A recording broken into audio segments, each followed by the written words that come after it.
Hey, it's Steven here. As we head deeper into the summer season, I want to offer up an episode this week of our new podcast at Postscript Media. It's called Hot Buttons. You've heard us play the trailer, and now I'm going to play most of an episode for you. You know, there are a lot of you out there who followed me from my last podcast, The Energy Gang. That was a weekly roundtable style show focused on the trends shaping the energy transition. And Hot Buttons is a similar format, but for sustainable fashion and supply chains and the circular economy. It's hosted by Christina Binkley, a longtime reporter who writes for Vogue Business and the Wall Street Journal. And her co-hosts are circularity expert Rachel Kibbe, who runs the Circular Services Group, and entrepreneur Shilla Kim-Parker, who's the CEO of Thrilling. And I help produce and write the show. And the stuff they're talking about here is incredibly similar to the forces shaping decarbonization in other industries: shifting consumer demand, complicated supply chains, regulatory pressure, ESG pressure, advances in tech that are fueling fast fashion, but also making it easier to track the impact of clothing. It's a very wild space. And even though I am not the best dressed person in the room, I've definitely become fascinated by the forces driving the industry of fashion. So we're going to play some of an episode that we just released on recycled plastic clothing. This is a topic that so many people are thinking about right now. In fact, I was just scrolling through my Instagram feed this morning and I saw an ad for shoes made from recycled plastic bottles. I've seen all kinds of other similar ads for clothing, and I click on them, and I've always wondered, is it actually a good thing? Turns out, it's mostly greenwashing. And Christina, Rachel, and Shilla are going to explain why. And then later in the episode, you'll hear them talk about the Uyghur Forced Labor Prevention Act, this U.S. law that is reshaping supply chains. And then finally, they'll have some fun with reality TV. So I'll wrap up with the usual preamble. If you do like what you hear, go subscribe to Hot Buttons. You can find it, anywhere you get your podcasts, Apple, Spotify, whatever app you use.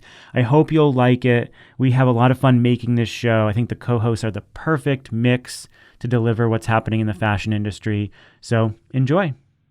Until Rachel sent me straight recently, I always felt really good about buying clothes and even other objects that said they were made from recycled plastic. Somehow I thought there was virtue to it. She burst your apparently.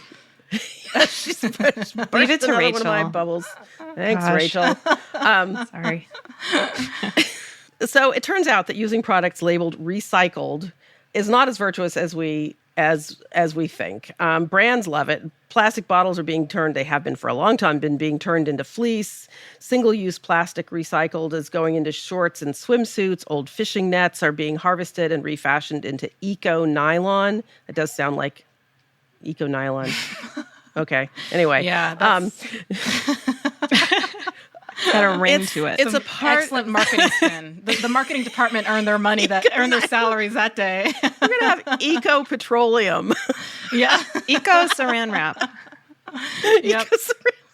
Oh, God. Sometimes I think they're just like, I don't know, just throw it out there and see if they'll believe it. Sticks. Yeah, they do. It sounds good. So Yeah.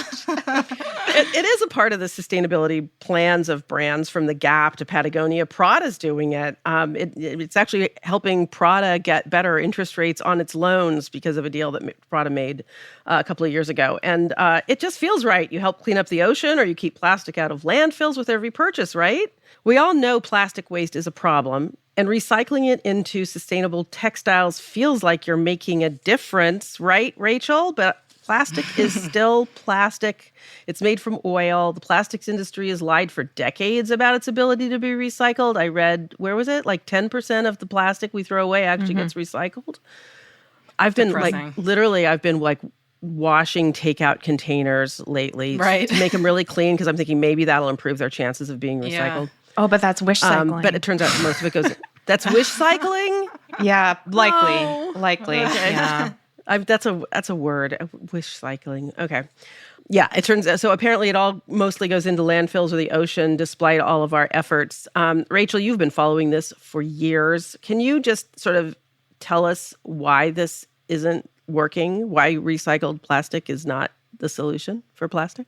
Well, I think that it's a complicated issue, so I'll try to approach it from the simplest way possible, and that's that once a plastic goes into a textile right now, whether it's virgin plastic or recycled plastic from bottles, it's not, we don't have the infrastructure or the sorting capabilities or any of really the technology at scale to turn that back into a new textile.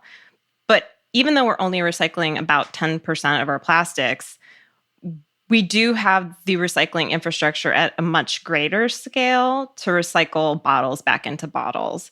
So if you're buying a t-shirt that's mixed, it's 100% plastic bottles or ocean waste or mixed poly cotton blend with recycled PET, while the carbon impact of using that recycled plastic is less than using virgin plastic, it can't be recycled again when it could have been if it stayed a bottle.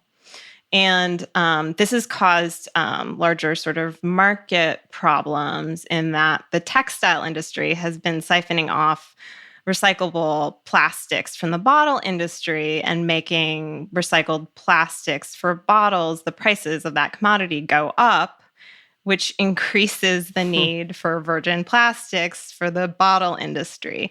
So that's one issue. But then there's the other issue of, I think, the campaigning around it. Sort of, this is the greenwashing a bit, where people think, oh, ocean plastics or, recycled bottles, great. But most ocean plastics are at the bottom of the ocean. Oh, we're not, so we can't get them.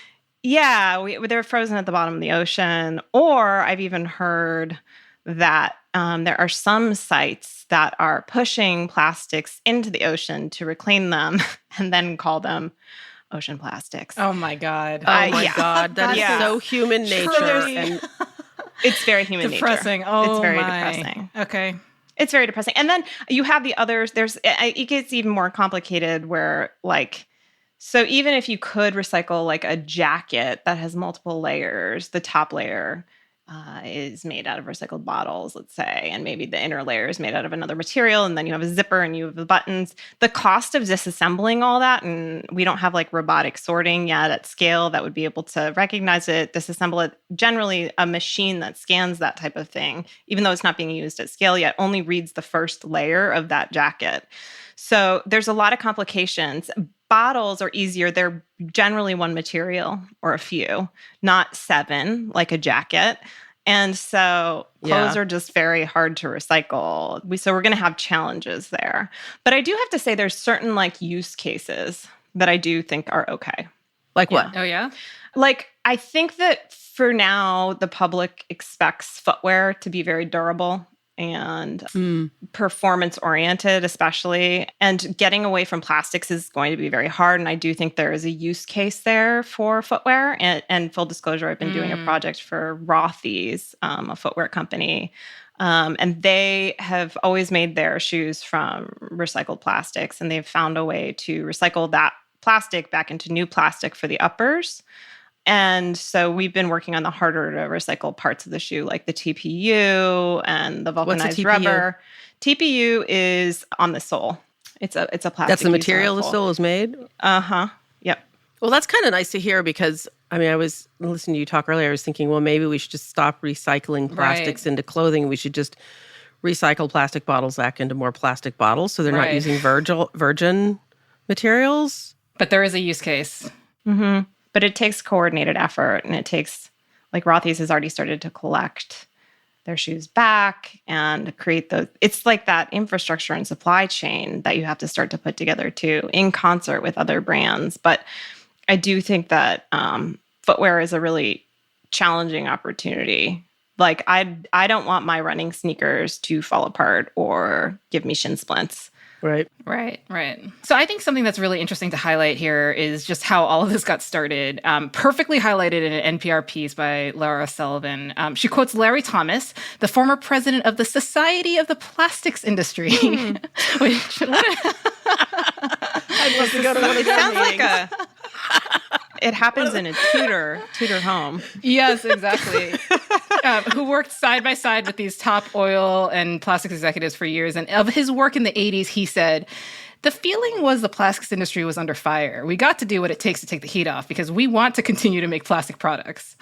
And I think that's the kind of sentence that's like just the saying the quiet part out loud and what we always fear and kind of that pit in our stomach when we hear about some of these sustainability initiatives coming out of apparel companies, which is, are you just trying to hypnotize us into feeling satiated and more peaceful while it's just business as usual and the planet and human rights continue to deteriorate? And here, to me, is the best magic trick of all: is not only do these companies want to continue making plastic in greater volumes, that's actually the end goal. They also want to convince us that it's our fault. Right. And I'm sorry to do this, but I have to read this passage from this 2018 Guardian piece by Stephen Baragni. He wrote, companies involved in plastics and other disposable packaging funded nonprofit groups that highlighted the consumer's responsibility for rubbish. One of these groups, Keep America Beautiful, founded in 1953 and funded by companies including Coca-Cola, Pepsi, Dow Chemical, and Mobil, ran hundreds of advertisements along these lines. People start pollution. People can stop it, stated their 1971 Earth Day campaign.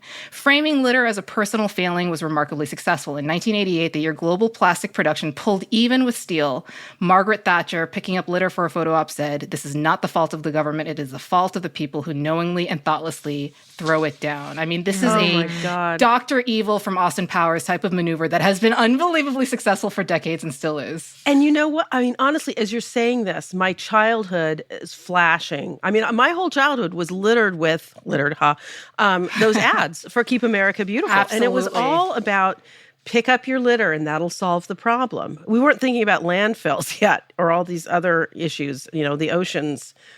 But I feel like it shaped my whole generation's attitude toward not regulating it. We could solve the problem ourselves. Right. As opposed to asking our governments to say, no, stop producing this That's stuff. the hypnosis. Yep. Yes. And when you read that, you can Vote. kind of see it happening in fashion. Yes, exactly. Yeah, of course. That's the scary And part. people thinking they're doing well. I mean, I brought this up before, but I had an interview with John Varvatos a couple months ago now, and he was so proud. He's got a new brand out. He was so proud of these, like a lot of his clothes, which are quite good, by the way, are made with blends of wool and cotton with petroleum products, with polyesters. Mm-hmm. And he was so proud. He was like, these are recycled polyesters. I'm doing good. And of course, I was not aware. Rachel had not yet educated me. So and then I was like, oh, wonderful. Pre-Rachel. I just disappointed everyone. Yeah. Yeah, no, you know what? You educated us. And by the way, I am now definitely watching out for that kind of thing. Like you've actually impacted my consumerism because I'm sure not buying clothes with blended polyester in them. Yeah, I think it's a tough thing because everybody wants to do better, but doing better really requires consuming less and producing less. When you come down to the fundamentals, it's a really easy sort of math equation in a lot of ways. And then everything else you have to be very skeptical of. And there are a lot of brands that are well-meaning, and it's very hard, especially in the case of footwear or performance wear, to get away from plastics. And so these companies are really relying on recycled plastic bottles. And then, I think for any customer who is sort of saying, well, what do I buy recycled clothing? Do I buy a shirt or a jacket that's made out of recycled bottles or shoes? I would just say, if you really have an interest, look and see if the company, like I mentioned in Rothy's case, is trying to develop a supply chain in which they're going to recycle these items again. Are they building collection? Okay. Are they building partnerships to recycle? Are they partnering with other service providers to create a pipeline to recycle these things? Because that's extended producer responsibility where they're actually trying to take ownership. But if they're just selling you something made out of recycled materials, is it net better? And also at what scale, right, Rachel? I saw one of your tweets this week, and it's about at what scale are they reusing these products, and in proportion to the scale of their entire production line. Oh, yeah, there's so many stories out there. Like, we've made huge brands. We've made a few upcycled pieces, literally like a dozen. Yeah. And it's a press release, and it's like, what? They're like, it's a 1,200% increase from last year. Well, that's the same thing. The whole fashion industry works that way. Look at the runways. We're about to go into haute couture. We're going to see all these beautiful clothes on the runway in Paris. They're going to be extraordinary clothes. But maybe a dozen of, if a dozen of 10% of those looks that you see on the runway get made, that'll be a miracle. I mean, it's not, haute couture is a little different because it's a whole different consumer, but the same things are true. On the regular runways, we see these big collections. The average is 20% of those clothes actually see a real life. Well, thank God. The whole fashion industry. Well, okay, you can say that. But the industry is sort of it's just built on sort of fantasies and putting fantasies in front of people and then giving them something else. This is not a fantasy. We're going to talk about human rights in China. And we have a new American law. It's reshuffling global trade, not just for the fashion industry. I mean, it's redoing supply chains for tomato paste. But it's forcing textile and apparel companies to find new sources for billions of dollars of goods that they've been making in a region of China called Xinjiang, where I think it's been pretty well documented. The Chinese government is denying it, but roughly 1 million ethnic minorities, largely Uyghurs, have been basically kidnapped and put into forced labor camps where they are worked long hours in huge factories manufacturing everything from solar panels to cotton T-shirts. So in the U.S. last week, the Uyghur Forced Labor Prevention Act became law. This is a really good thing, in my opinion. The law stops all U.S. imports of products that come from that region, the Xinjiang region of China. But then implementing that law is going to be a challenge because it turns out that, and I guess no surprise, when you have really, really inexpensive forced labor in huge quantities, you start supplying the whole world with things that the world gets addicted to and gets addicted to those prices. So we are upsetting that supply chain in a lot of industries. It turns out Xinjiang accounts for 1/5 of the world's cotton. I think it also said it was like 1/4 of the world's tomato paste, 10% of rayon. But it is an impact on the fashion industry. It's putting fashion brands in an uncomfortable spot. And they either need Chinese labor, materials, and customers, or they need to find replacements for it someplace. H&M found this out the hard way when it criticized China's treatment of the Uyghurs. The Chinese government, I think they literally tried to wipe it off the maps. They removed H&M locations from maps. They took the App Store off of domestic phones, and H&M responded by backtracking. So it's going to be interesting to see how this all plays out and what the Chinese government's response to it is. But I'm curious about what you guys think. Rachel, Shilla, whichever one, leap in here. What's your take on this? And by the way, you guys have businesses. Does this impact your businesses in any way? For me, it doesn't. Our businesses are all U.S.-based mom and pop shops, and they're kind of buying and selling within the States for the most part. My reaction to it, I have two thoughts on it. I know Rachel has a wealth of knowledge here. The first reaction is, I'm glad for anything that continues to shine a light on this crisis in China and that applies pressure on China. And I think it seems like a good first step. There's lots of challenges with enforcement, I think, and I have lots of questions about companies that are going to outsource to other countries. What are those supply chains look like, and are there going to be a flashlight shown on those processes? And some companies are going to continue to operate there. I think enforcement is really challenging. I know Rachel will talk about kind of the difficulty of mapping the supply chain. And then, another concern I have is that it's going to take several years to build out a comprehensive enforcement system. What happens in a change of administration and a change of priorities? Right. And then my second thought on it is also there are so many issues with forced labor across the entire industry in so many other countries. So this feels like, again, great. I'm glad for it. I'm glad for this conversation. But it feels like the first step of many steps that are necessary. I guess I'd just say that it's the fashion industry seems to be a little ahead in this issue. There's been sort of a light. What? Yeah. That doesn't happen. Well, because the first commodities to kind of get nailed out of that region were cotton and I believe tomato paste. So since about, I think 2021, maybe even 2020, the fashion industry has been scrambling to find alternate sources of cotton. And then just sort of, it seems like last week, the US government said, by the way, 1 in 10 out of 10 million businesses is going to be affected by this. And here's a list of every industry that we're coming for.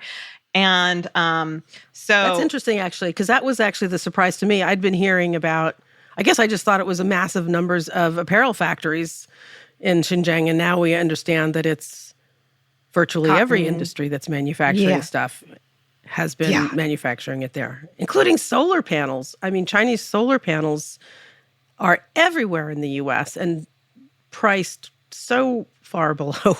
I know this because I have both my houses are solar. So, I was astounded at the list. Global walnuts, peppers, rayon, like you said, beryllium. But, the interesting thing is I sort of watched, especially last year, I would talk to people internally at some of these companies, and they were like, oh, no, we have product shortages because we have to find new suppliers of cotton. And it was a real sort of strain. And now we're watching other industries sort of catch up. And then there's something called Source Map, which I've heard about the fashion the industry using quite a bit. It's a supply chain. Is that an app? It might be a web-based app, but it's a technology that's a supply chain transparency company. And they are developing forced labor compliance on their platform to help businesses meet what they call evolving human rights standards. It was like a brand could subscribe to this somehow and not have to map their whole supply chain themselves. Yeah, it helps them with chain of custody through verification from within their supply chains down to raw materials, including forced labor risk heat maps, which is interesting. And so they can verify every container that enters U.S. ports. They can even look for waste, fraud, abuse. And they claim that their largest customers have been fashion companies so far. Now all other industries are piling on. And I think that this, we saw with the New York Fashion Act, there's been just a lot of pressure on the fashion industry, whether we pass policy or not, to become more transparent. And it's funny, I feel that we always assumed we were behind, but in a lot of ways, I think we've started to move ahead, or at least there's been more visibility onto our issues. So I think maybe internally, the fashion industry in some ways is a little bit ahead. It makes sense. I mean, when you think about it, the fashion industry, it's been 20 years since Nike and Adidas and a number of big manufacturers got in trouble for their factories in Mexico and in Asia. People started really talking about what were the working conditions, what were the contract conditions of the employees in those things. And, it impacted their stock prices. They tried to get better. It sort of started a long conversation that we've been having for 2 decades now about factory worker conditions. It's interesting, and we don't really, I don't think I've ever seen a story about the conditions in wind turbine factories or tomato paste factories. That kind of attention does seem to come to apparel. Also, Shein might have a tax loophole here. Of course. Because they're shipping. We are never going to have an episode where we don't talk about Shein. Because I think that's the real business that they're in. Tax They loophole? should set up like an H&R Block. They would be the best for like other companies. They're in the wrong business. They're so good at it, honestly. You've got to give credit where credit's due. Okay, clearly we're now talking about Shein and H&R Block, so it's time for our next topic, which I have to say I am absolutely the wrong person to be discussing Love Island. Because I've never seen it, and I am a little bit embarrassed to admit that. I'm not a reality TV person, and that's a point of pride. Seriously, I don't know. So it does leave me a little clearly it leaves me out of touch. But I couldn't miss the headlines anyway the other day. I guess the question is really so Love Island used to have a deal with Boohoo owned I Saw It First website, so they dressed all the characters in this show in fast fashion, and it was very profitable for I Saw It First. They saw a 67% increase in sales, a 254% increase in Instagram followers as a result of these contestants wearing its products. Now eBay This is so smart of them, by the way. I would love to know more about how this deal, like who called who to get this thing going. But now eBay is going to be dressing the contestants in most areas. I guess there's some exceptions for swimwear and shoes and accessories. By the way, I understand this. People don't want to wear used swimwear, but the shoes and accessories, the cynical person in me says, oh, that's where the high profit margins are and a lot of advertising, and they don't want to give that to eBay. They want to give that to the brands who are going to pay for it. So that's my guess. Cynical, maybe. Anyway, eBay is dressing these contestants, and the question is, can consumer feelings about secondhand clothes be influenced by reality TV? Are we going to see Shilla's clients and consumers selling more because of this? I'm just curious to see, because it certainly was profitable for Boohoo, and I saw it first. Let's talk about this a little bit. And I literally, guys, I have to throw this over to you because, like I said, I haven't seen Love Island, and I don't really comprehend why it's having such a big impact on apparel sales. Tell me what I'm missing. So excited. I've been grinning this entire time while you've been talking. I'm like, my heart is pounding. I'm so excited. Oh my God. Talk about this. Shilla is grinning ear to ear, ear to ear. No. For to talk about reality TV and Love Island and Davide and all the drama that's going on. You mean Davido? Davide? What is Davide? Davido? He's the Italian stallion. He's one of the contestants on the show this season. Can we clear like 45 minutes? Yeah. Dedicate You to guys this have segment? time. Oh my God. I could write a PhD. No. Should I just watch the show? And I would read it. I'm obsessed with Love Island. I'm ashamed, proud, I don't know, to admit that, I think it's reality television at its finest. They've really perfected the art form. Give them the Emmys, the BAFTAs, the Peabodys, whatever. Give it to all of them. I think this partnership is genius, and as someone who runs a resale website, I'm like overcome with jealousy. I thought it was brilliant. They're getting an enormous amount of visibility, enormous amount of noise. My only question was, after watching a few episodes, first of all, eBay doesn't have sweatpants or like shirts or like things that might be comfy for them to wear. The show, Christina, is a lot of the contestants wearing very tight and revealing outfits and like 6-inch stilettos, and most of the men topless. But I think it's so popular. I think it's a brilliant partnership. It's getting a lot of press, and I think it brings the idea of resale to a different audience in a new way. But honestly, I was a little disappointed watching a few episodes. I know, Rachel, you've been watching as well, because I thought, where is eBay in all of this? They're kind of running the show as normal. It's not really part of the episodes or the storylines in any way. So basically, what you have are folks who are still wearing some of the fast fashion brands. I guess presumably bought secondhand. But you don't know that as a viewer. And so I'm curious. I'm not actually sure how I feel about it. Like, does it make a difference if in that context, you're still, it looks to a viewer who may not have known that you're promoting that brand and you don't know that it was actually bought from a secondhand site. And so therefore, does it really move the needle? I had the same question. And so I thought there would be a bigger sort of eBay stamp on the show. Maybe even just the, opening credits or something like that. But I actually this is the first time I've watched Love Island. I love reality TV, but have never watched Love Island. And so thank you for the opportunity, Shilla. That was her fault. She did bring it up. You bring the expertise about fashion and sustainability. I'm bringing trash television. So, we all have our strengths. Well, do you ever watch Vanderpump Rules? Because I feel like they deserve more credit than they're given. Yes, but yes, you're right. You're right.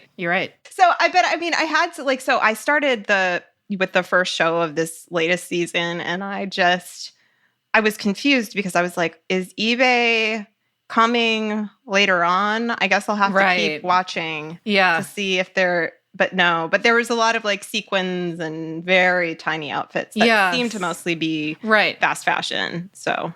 Right. Yeah. So that was my takeaway as well. I wish it was a bigger part of the conversation or the storylines, because otherwise, I'm glad that they, bought those items in a more sustainable way. But if it's not, it to me, ultimately, at the end of the day, what comes across is that you're still promoting those same brands then.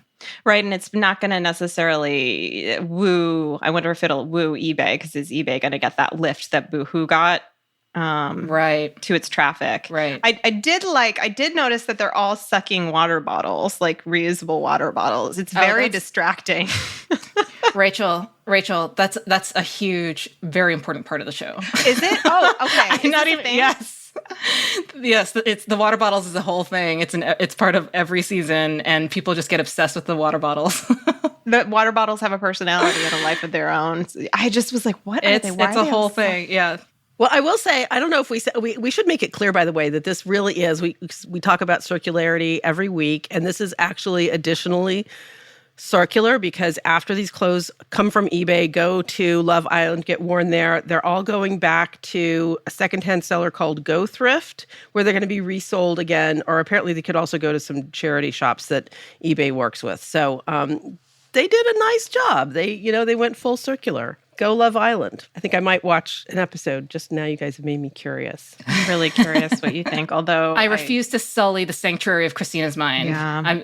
Please. My mind is no sanctuary. But the problem for me is I'm a binger. Like, I am the person in my family who's my children are like, Mom, go to bed. It's 2 a.m. You can watch another episode later.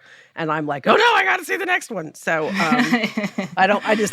sometimes I stay away from things that might be binge worthy just because I don't want to ruin my week. Okay, it's time to wrap up the show with a look at what's pressing our buttons. Who wants to go first? Who's got a button that got pushed this week? Good or bad? Well, for me, obviously, I think the only thing that matters in this moment is the loss of reproductive rights and all the other rights we're about to lose. But on a lighter note, it makes me absolutely sick how much Greta Gerwig and Margot Robbie are making me want to see a movie about Barbie. Have you guys seen all the pictures that have been coming out? Who has not seen Ryan Gosling as Ken? Yes. Rachel, you haven't seen this? Oh, I saw a meme. You're right. I did see it. All right. No. That's not sufficient. I'm going to have to put these pictures into our chat so that you can fully appreciate what we're talking about here. Yeah, you pretty much do have to see them. Yeah. I want to see this movie. I mean, I also want to see Top Gun now too, though, because absolutely.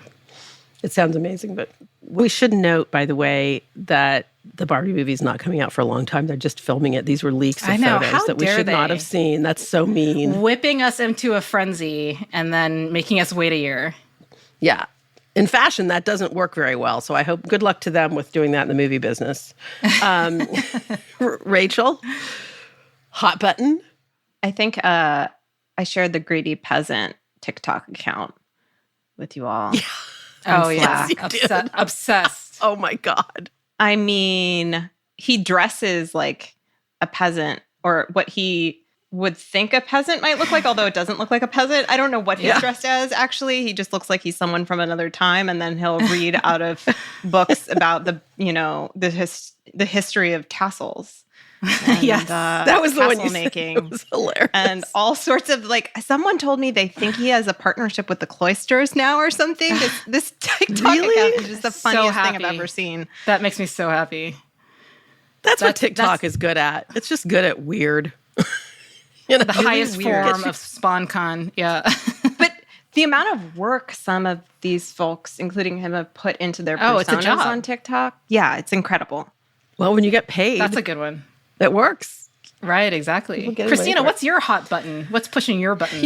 Okay, so this is so not pop culture, but I guess because we've been thinking about all these big, deep issues and, Shein and global things, I started thinking about, where am I feeling really optimistic in fashion these days? And I was having a conversation with a woman that I've known largely through Twitter, but also I've interviewed her a few times and corresponded for a number of years. Her name is Kristen Frenorakis. She is a former financial executive, came out of Wall Street, and she sees everything she does through the eyes of a Wall Street person.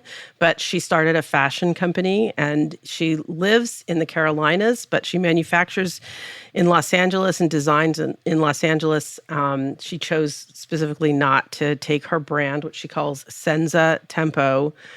She will not produce overseas. She looked for people that could make. And her attitude toward fashion, it comes, it's informed by her background on Wall Street. So she's making a lot of clothes that were much like what she wanted when she was working in an office and working around dudes and designing for this. And, whether or not she's a brand for most people, what she's doing is very particular to wanting to stay small. She's not trying to become the next Nike.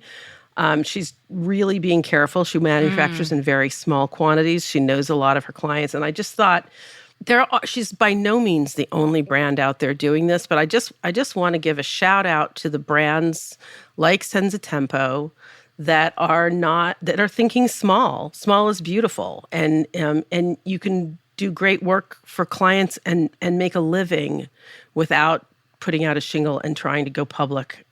Or bring in private equity and sell your soul. So that's my hot button this week is just let's give more focus to people who want to stay small. That's beautiful. That's all for the show, folks. Please support us by following us on Twitter. We're at HotButtonsPod.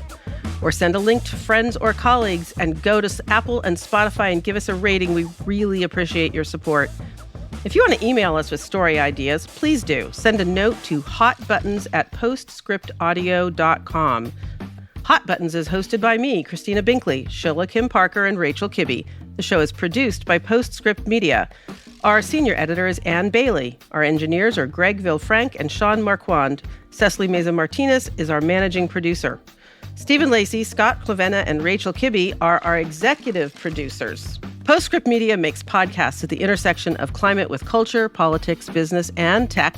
Postscript Media is supported by Prelude Ventures. Prelude is a venture capital firm focused on climate solutions across energy, food, agriculture, transportation, logistics, and advanced materials. Thanks for joining us. We'll catch up with you next week. If you made it all the way to the end here, well, you must like the show. And if you do like the show, go subscribe to Hot Buttons everywhere you get your podcasts. And go follow Hot Buttons on Twitter, too. Thanks for listening. I hope you'll follow all our new shows here at Postscript Media. We got plenty more to come.